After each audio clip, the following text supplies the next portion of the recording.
Welcome to Fat Audio Concepts. My name's Sam. I'm here to show you around what's happening in the workshop at the moment. So welcome to the House of Fat, and let's see what we've got going on in the workshop.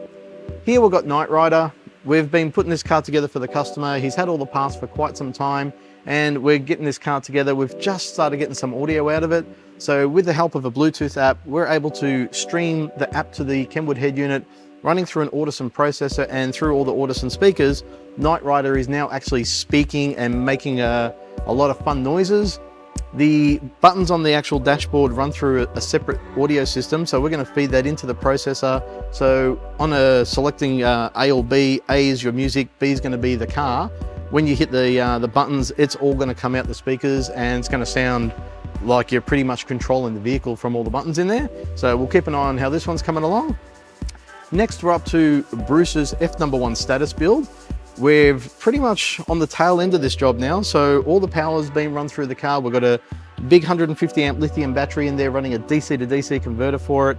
All the wiring's run through to the front speakers that are ready to go in. All the parts are down at the spray painters at the moment getting painted up in body color.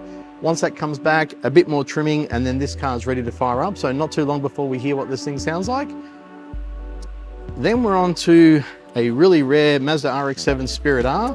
This car's here for an audio upgrade. Not the kind of car that you'd normally do an audio upgrade in, but the customer loves his music and he loves his car, so we're going to give him the best of both worlds. The whole system will be stealth, so you won't see it, but we're going to do a set of coaxials in the front doors, two 5-inch subs in the rear quarter panels where the factory rear speakers normally sit. We're going to fit an Alpine ILX507 head unit running the Alpine multi-view camera, reverse camera. There's going to be two match amplifiers, one for the front speakers, one for the actual sub, and they'll all be mounted under the dash. And then we're going to be doing a Viper GPS tracking alarm, so just to keep this car nice and safe. But yeah, really want to see what this thing comes up like, so really excited for this one. Next we have this VF Commodore. This is in for a set of our custom 3D printed A-pillars.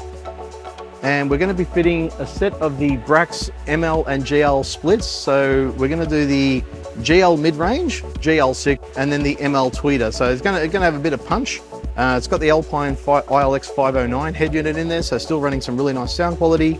We're going to fit a Helix V8 Audison processor / amp M1 to run the rest of the speakers, and then the subwoofer is going to run off a Helix M1X. So this should sound really good when it's all up and running. And then our next VF that's in for another set of 3D printed A-pillars. This car's going right over the top. So unfortunately the interior on this car hasn't withstood the test of time, but with the help of B&B Auto House up in Carrum Downs, we are doing a full crazy custom interior with a stereo system to suit. We're going to have two 12-inch subs behind the seats. We're going to have 3 amplifiers in there, a lot of lighting, a lot of perspex, possibly the last Alpine 9-inch VF kit. We've managed to find a kit floating around, so we're just hoping Alpine can source some plugs for us, and this will get a really nice VF 9-inch Alpine kit. Some 3D printed A-pillars, so that way we're going to have the 3-in tweeter up on the dash, a lot of sound deadening and a lot of lighting all around the car, and we're even going to do a Galaxy roof lining. So this thing will be not only sounding great but looking just as good, so hang in to see how this one comes up. And last but not least, we've got 2 cars sitting on the hoist here. We've got an XR Falcon that's just about to go off to the panel beater to get the engine bay painted, and the motor's all being wired up with the new Haltech Nexus, and that's about to go off and get dyno tuned.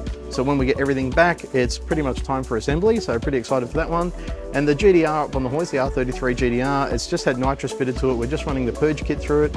Once that happens, it's going off to the mechanics to get the motor pulled out because we've got a bit of a compression issue in number 6.